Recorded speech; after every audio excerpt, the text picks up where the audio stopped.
In today's world, there are a multitude of ways to tap into and understand yourself, your purpose, and expanding that out to the relationships you are in with others. The challenge navigating the path is with so many options in the world today. If you feel that way, then you will love today's episode and the path my guest has created to support your unique journey. My guest today is Courtney Miller, founder of Willows Bloom. She uses astrology to help others connect with their soul purpose, business purpose, and their loved ones. Using a blend of traditional, modern, and evolutionary astrology, she creates a reading experience that not only focuses on the influences of our past, but the desired evolution of our soul and higher self. It's her mission to help people understand themselves, their gifts, and their partners in order to help others live fulfilling, aligned lives. Welcome, Courtney. Thank you so much for having me on. I'm super excited to be here. I'm super excited. We'll tell the listeners that today is the new moon in Aries. And would you like to share anything about the energy? Because I've got chills as I say that. Yeah, this new moon is interesting. It does begin the astrological new year. And it's starting off with a link to the past, though. It is the sun and the moon are right next to each other in the sky in the sign of Aries. And they're also next to an asteroid called Chiron, which is linked with some wounding of our past. And so I think that this is actually a lot about clearing and moving past some of the things that may have made us feel insecure or stopped us from growing bigger to some extent, because Aries is all about being bold and trying new things and being adventurous and going after what we want, kind of like the warrior spirit. So it's almost like we have to tackle the inner demons to then go after what truly lights us up. So I think that this is going to be a big new moon for healing and moving past some certain blockages that have held us back in the past. And this being the new moon of the new astrological year, to my understanding, it sets the energy of what the next 12 months is going to be like. Do you agree with that? Yeah, I mean, I think it's just starting off a new cycle. And so I don't necessarily think that that means it's going to be the whole year of all healing, but I do think that it has a new chapter and a new story where we're starting off on that foot. And so I do think it impacts it significantly by helping us finally kind of break through some certain walls and barriers that we might have imposed upon ourselves. So I'm hoping that it's a really liberating new moon and indicating a liberating new year. And I think that this is the year of the water tiger, which is also quite adventurous in spirit, if you follow the Chinese zodiac. So that should be interesting as well. That's really cool. And so one thing to consider about this episode is that whenever it actually comes out and my listeners get it, it's going to be infused with Aries energy. So it won't be the same, won't be the Aries sun. We'll be moving into another one, but it will be infused in this powerful energy. So I want to really make sure that my listeners know that hey, this is filled with Aries energy when we're taping it. I love that. So, hey, Courtney, I want to talk to you about how did you find astrology? Because I love the pathways of how people find what they're passionate about. So would you like to share a little bit about your journey? Yeah, I think that's always a fun story too, is kind of like how people discover their loved ones or their career. And for me, I feel like for a lot of astrologers as well, I kind of found it at a point in my life where I had a lot of questions and not necessarily a lot of answers. People typically turn to astrology in low points in their life. And I think that's what really drew me to even be a practitioner and to help people, move out of that phase. So I had just moved from a foreign country and had a big breakup and moved back in with my parents at 25. And it was all very strange. It was like this weird vortex I entered into in my life. And I was so passionate for so many years about teaching English and traveling abroad and teaching it online. And I just realized that I wasn't having enough emotional or spiritual connection to my work. I loved my work. I really did. I love teaching. I love languages, but it was missing the depth that I was really looking for. And so when that low period kind of happened, I was able to really tap in with myself and ask myself what I truly needed and wanted. And so it was maybe like a year after that I started actually learning astrology super in depth and studying it to learn my chart. Whereas before I was like listening to astrologers and reading books and kind of dabbling and having fun. And then a year later, I got super into it as a hobby. I actually didn't start off wanting to do that. And I kind of realized it all came full circle, because astrology really is a study of languages, of the stars, like the language of the sky. So I felt like it utilized my same skills and talents, which you can see in my birth chart, but has the depth of the spiritual aspect, the psychological aspect, the emotional aspect that really draws people in. And so I felt like I had kind of put on the perfect pair of jeans and they fit just right. And I was like, okay, yes, this is it. This is what I want to do. But it was definitely an uncovering process that took a really long time and wasn't something that just presented itself right from the beginning, right when I started practicing. So I think when people kind of are discovering their purpose, it's so helpful to know that it takes some time for things to unfold rather than just knowing from the moment you try it. Mhm. Yeah, I agree. And I also was thinking back to, like, I can't even remember when I had my first chart done. And all I remember is I went to this astrology conference in Hawaii, and they asked for people to, volunteer their charts. And so they put my chart up on the big screen when there was probably like maybe 50 people in the room. And I was like, I mean, something in me was like, oh, everyone is seeing me, because they all knew about astrology. You know what I'm saying, Courtney? So like Yeah, astrology, I mean, it's my soul, and on that, on that chart, and where I've came and what I'm here to do, and etc. So it's really a personal thing, but it can be so life-changing to understand for myself who I am, what I've come to do, where the sun is in my chart, and all that aspect. So I guess I just wanted to share that, because I just was trying to think back, like, what was the first time I really found out about my chart? And astrology is so complex, but it does meet the individual where they're at the moment. Like you're saying, like, it takes a while to uncover. And that's kind of what I felt for myself, is like every time I go dive into it a little more, there's more information or more insights. And so did you find that for yourself also? Oh, yeah. I mean, just like you can never learn every word in the English language and read every single book. Same thing with astrology. You will never know everything. You'll be learning it your entire life. And I think that's something, as a Gemini sun, that's very exciting to me, is that there is this element of constant discovery and curiosity where you can find new layers to your own chart over the years, and then to your client's charts as well. So it's really exciting. And so what made you hone in on like relationships and soul business purpose and that? Because there's so many ways you can go with astrology, but I know you really specialize in those areas. Yeah, I just recently started adding into or diving into relationship aspect for my clients, but mostly I focused on life and business purpose up until now, because I feel like I'm a little bit of a perfectionist. So I just wanted to master, everything that I was looking at. And so when you dive into relationship astrology, you are then timesing everything by 2 or even 3 charts, instead of just looking at one chart, or maybe even 2 charts if you're looking at transits and things. And so I wanted to make sure I really, really mastered the foundations of looking at one person's chart and fully understanding them and what they're going through before I add another layer of what about them interacting with this person and the day that they met and the future of the relationship.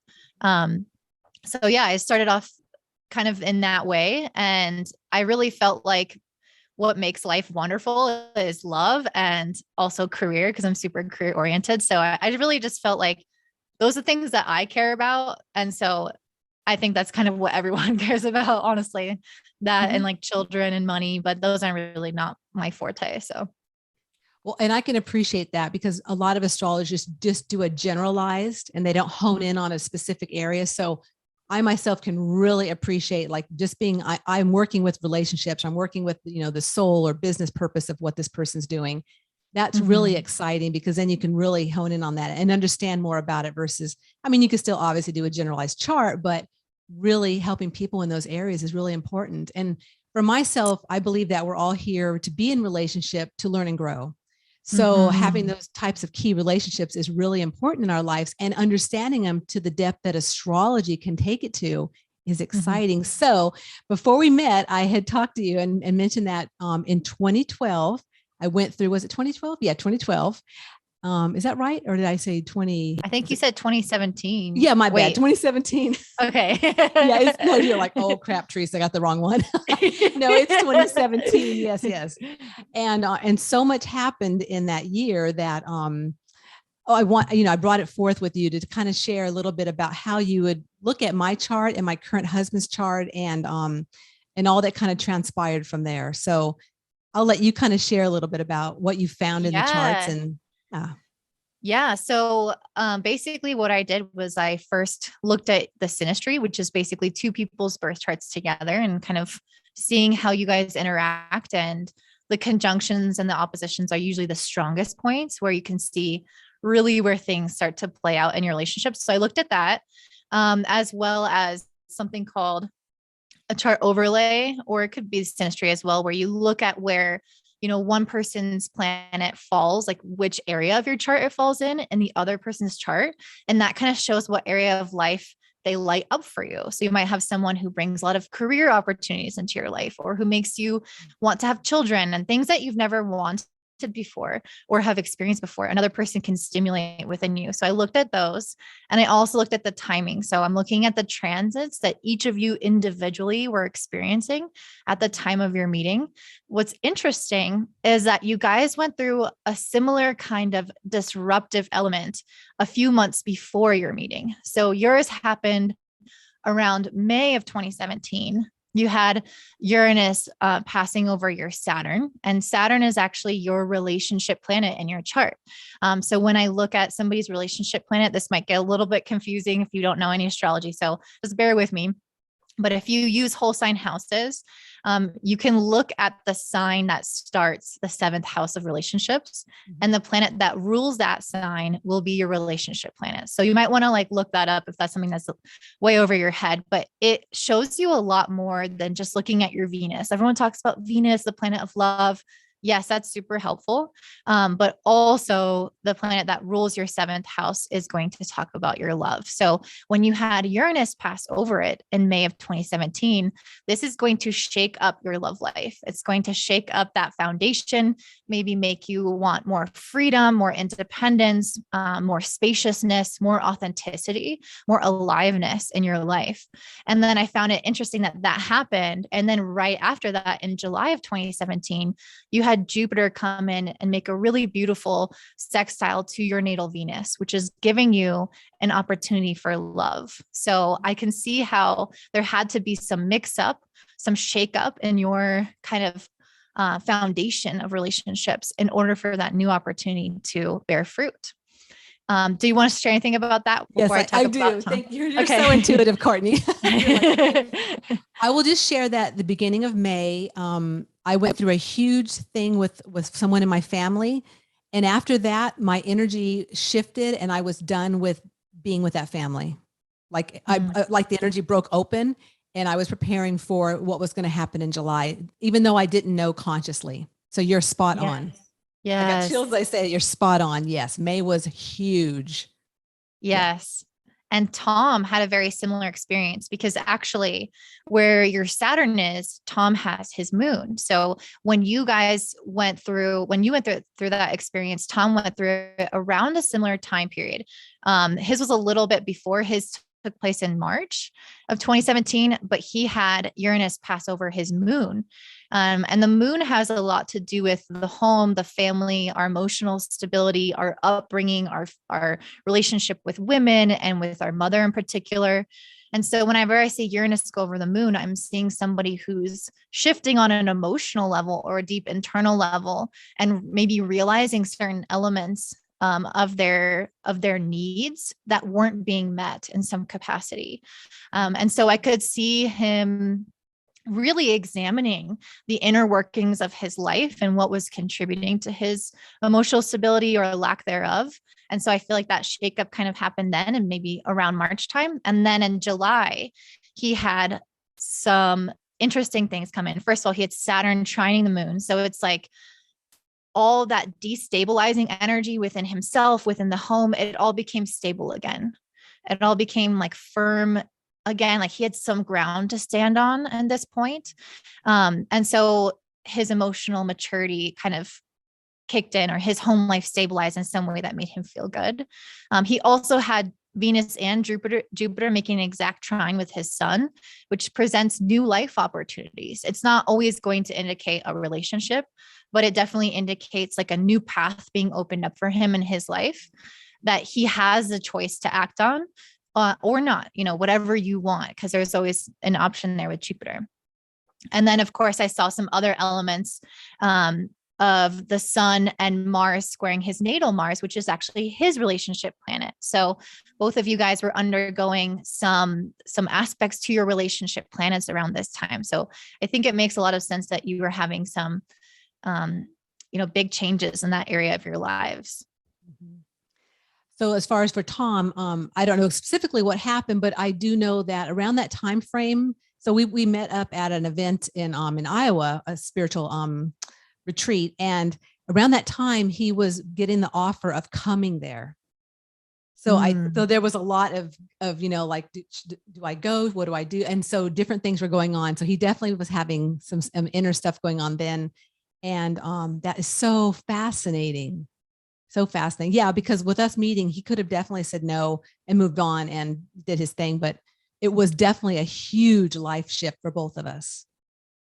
Yeah. So this was something that you guys were planning, like you knew each other beforehand, or you met in July? We met in July. We have known each other. It's been, we think about maybe 2 lifetimes, but we came together that back then, and to like, our souls knew when we were going to come back together. We had to make all these plans and do our things. And so it's been a couple lifetimes. I think the last lifetime we were together was in the Calvary. And so he left and never came back. So there were many other lifetimes we tapped into also. But so this lifetime, no, we didn't know each other until 2017. That's awesome. I love that you guys have done your past life regressions, or however you've done that, because I think that shines so much light and insight onto the dynamic that exists now. Yeah. And also the depth that people don't understand, that it's well, unless they understand that they're a soul and they've been here before and et cetera and all that, but that, yeah, we're layered karmically, we're layered together in all kinds of time frames, time zones, and whatever, however people want to, understand that. And it's important to recognize that. I mean, a lot of people say, like with the deja vu thing, like, oh yeah, like I know you, right? Like the soul to soul, and so much more prevalent these days that the connections are just like almost immediate. Like, I just know you, Yes, absolutely. Absolutely. And when you see someone's chart, you can really tell, I mean, there are a number of indicators, but oftentimes you will have aspects between like your sun and that person's moon, or vice versa, or their ascendant.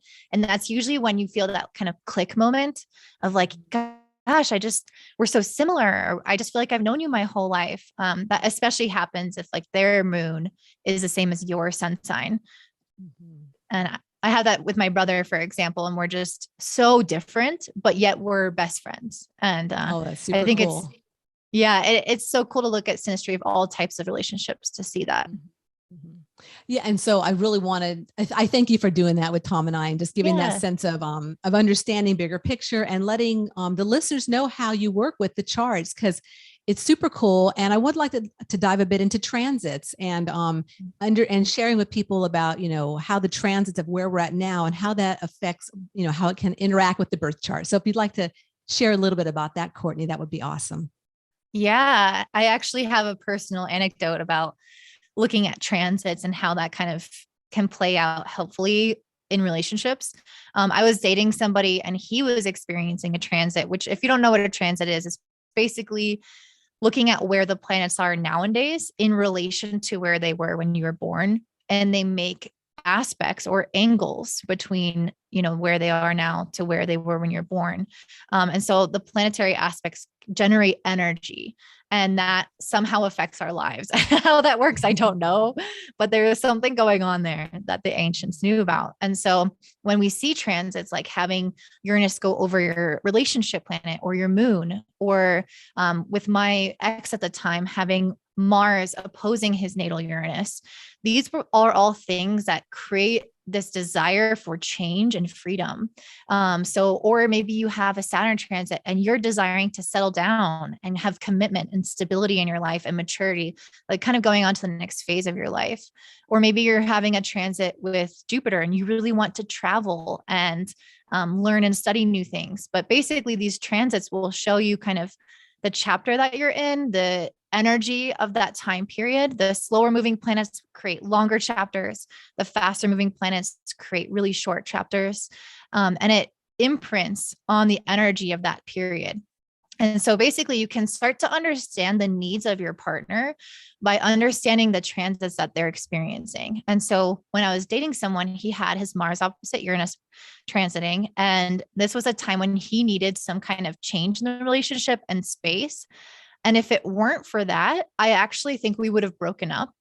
And I don't think that we were meant to break up that early, but it was because I could see what he needed that I was able to meet him halfway with compassion, with understanding, and not trying to force him to feel or be differently in that moment than he needed to be. And so I think it allows us to respect a lot of our cycles of time, and like the natural cycles of the universe and everything like that. So transits are really powerful. Definitely.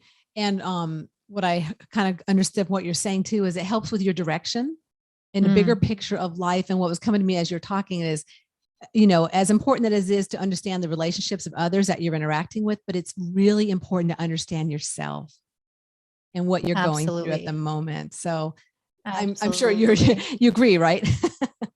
Oh yeah. It's helped me tremendously to just be like, why do I have so much anxiety? Why are my relationships, feeling like they're on the decline or improving? I think it gives the context, and it also gives you the time frame. When is this going to end? Like if you are in a downward cycle, maybe in your relationships, maybe you're having Saturn conjunct your Venus and you're supposed to be at that moment experiencing what it feels like to be more isolated, to feel less supported, to have to overcome some hurdles and realizations about yourself in a relationship. And so it can show you a lot about, like you said, the direction that you're meant to go in. And it's kind of like having the map instead of just feeling like things are just happening to you and you don't know where you're going. It's kind of like you have some kind of map and some kind of purpose and understanding of the why. And it allows you to kind of, like I said, enjoy whatever part of the cycle, maybe not enjoy, but at least accept whatever part of the cycle that you're in, and learn the most from it.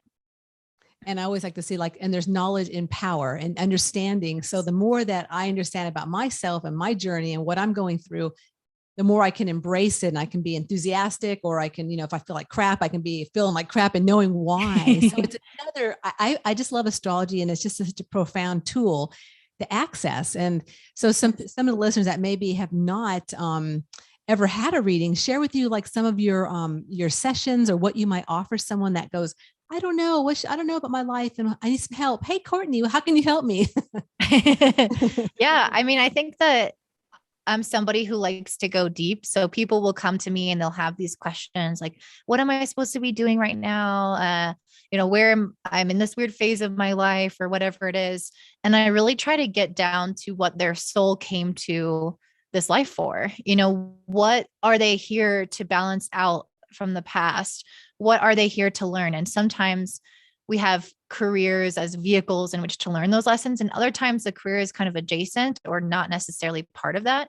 And we're here to learn about maybe some karma around money or karma around family dynamic or whatever that is. So I'm kind of here to point out both your natural gifts and what you've come to express, but also what your soul really wants to work on, especially if you've had maybe some skip steps, which we talk about in evolutionary astrology in past lives, maybe some unlearned lessons, some things that you are definitely coming back here to do again. And I just don't want those souls to have to repeat and repeat. So I am here as kind of like a mirror to show them, what is so beautiful about their life and maybe what is unattended. Because sometimes we want to steer clear from the hard stuff. And so that's kind of what I try to draw people's attention to, because it's the stuff that comes easy to us that, is not necessarily, it's nice to hear, but it's not necessarily the most profound thing to get in a reading. So I try to have a mixture of both of those things. Oh, I like that. And like you said too, when you found astrology, you were in a place where it met you and you got some support and some inspiration from, understanding more about yourself. And I think that's a big part of astrology, is that it just offers this, I call it a blueprint of my soul and what I'm here to explore and experience. And so I can just take that and work with it my whole lifetime, which I just love so much. Yes, I totally agree. Mm-hmm. So I would like to, willowsbloom.com is your website. Tell me a little bit how you got Willows Bloom. What is that about? No one's asked me that before, actually. That's funny. um, I I've never really wanted to have kids, but I always loved the name Willow. And so I decided to name that my business. I was like, how can I express this word that I so enjoy in my life without, having a child? And so I I chose the name Willow because I felt really drawn to it. And then I started to do research actually about the willow tree and just how profound it is. It's actually a very sacred tree. It's extremely flexible, but yet durable. It embodies a lot of the, I think, feminine kind of intuitive aspect of my work. And I think it just shows a lot about how resilient we are. And so I fell in love with kind of the symbolism behind the willow. And then the bloom aspect is just kind of helping people bloom and flourish into their highest potential. And that's what I feel like astrology really does, is it recognizes our innate gifts and beautiful blueprints and what makes us unique. And it allows us to be super authentic and bloom into that person's best version instead of what society kind of likes to tell us is the ideal version of ourselves. And giving that hope and that inspiration through that exploration of unfoldment, right? Yes, absolutely. Super cool. I was just guided to ask you that question. So, so now you can say if anyone ever asks you again, hey, I've got asked that one other time, and I know you have got a beautiful YouTube channel that I'll have all this in the show notes, but I was watching your video yesterday on the Aries moon. So good job on that. It was awesome. Oh, thank you. And you also have a podcast, Astrology is Real. So that's a great place to tap into and get some more insights on astrology and through the Courtney Miller way, right? Yes, absolutely. Yeah. I felt randomly called to name it Astrology is Real because how can I feel like after you listen to these episodes and you discover your chart and you really dive in, how could you not say it's real? How could you say it's not real? So, so yeah. What I like about you too, Courtney, is that you're very practical. So, like I'm all cool with the woo woo and all that stuff. There's a place for it, right? But I mean, like practicality, hello, how the hell do we get through this life? And how do we work through, all the problems and challenges and all the things going on collectively? It's like, dude, work with your chart, be practical about it. And here's, like laying it out in front of them, like, here you go, go at it. Yes. Yeah. That's actually such a core aspect of my personality. And it's been very helpful, but a little bit detrimental because I think with astrology, I'm looking at it like, how can I be a problem solver? Like, how can I help these people, get to where they want to be? And astrology can help get you there. But a lot of this is personal work. And I think that's been one of the biggest things that I've had to kind of realize and let go of, is that even though I can present information to someone, at the end of the day, the only way that people change their lives is through their own will and their own decisions. And so I'm just here to help facilitate with anything I can. And yeah, hopefully people can get something out of it. Definitely. And I like to say, walking your talk, and you are the best person to go out there and do it because you're doing your own work. So gangbusters on you. Good on you, Courtney. That's my Australian slang. So, well, I want to thank you so much for coming on today. It has been so wonderful in this dynamic Aries energy and just sharing space and letting people know what you're out there in the world doing, because you are obviously making a difference and you're sharing it. And I love astrology so much. So thank you so much, Courtney. Thanks so much for having me on.